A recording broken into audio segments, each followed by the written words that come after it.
మీ business విస్తరించాలనుకుంటున్నారా? మార్చి 16-17 హైటెక్స్ లో franchise India biggest ఫ్రో expo. భారతదేశంలోని ప్రముఖ దేవాలయాల్లో ఒకటి జగన్నాథ దేవాలయం.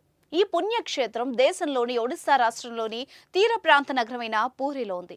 ఇక్కడ ప్రధాన దేవుడు జగన్నాథుడు.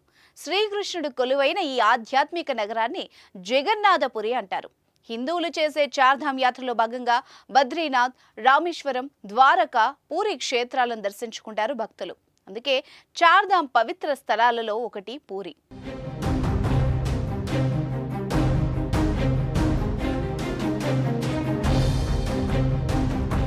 పురాణాల ప్రకారం జగన్నాథుడు కొలువైన ప్రాంతం భూమిపై స్వర్గం అంటే వైకుంఠధామం.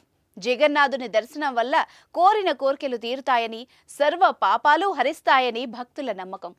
అటువంటి జగన్నాథ ఆలయంలో ఓ ఊహించని పరిణామం చోటు చేసుకుంది. ఇటీవల 9 మంది బంగ్లాదేశీయులు ఈ ఆలయంలోకి అనధికారికంగా ప్రవేశించారు. విదేశీయులను గుడిలో గమనించిన విశ్వ హిందూ పరిషత్కు చెందిన కొందరు కార్యకర్తలు వెంటనే పోలీసులకు ఫిర్యాదు చేశారు. 12వ శతాబ్దానికి చెందిన ఈ ఆలయంలోకి కొందరు బంగ్లాదేశీయులు హిందూయేతర నిబంధనలను ఉల్లంఘించి ప్రవేశించారని వాళ్లు తమ ఫిర్యాదులో పేర్కొన్నారు. పూరి ఆలయంలోకి విదేశీయుల ప్రవేశంపై నిషేధం ఉంది.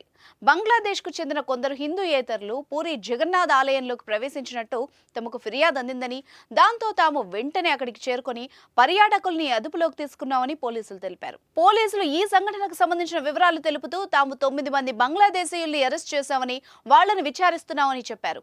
ఒకవేళ వాళ్లు హిందువులు కాదని తేలితే చట్ట ప్రకారం వాళ్లపై చర్యలు తీసుకుంటామని ఏఎస్పీ సుశీల్ మిశ్రా తెలిపారు.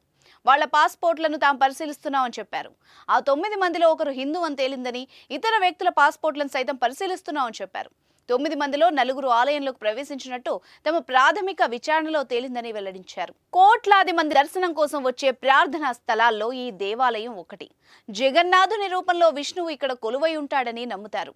కొన్ని దశాబ్దాల నుంచి ఈ ఆలయంలో కేవలం హిందువులకు మాత్రమే పూజలు నిర్వహించేందుకు అనుమతి ఉంది.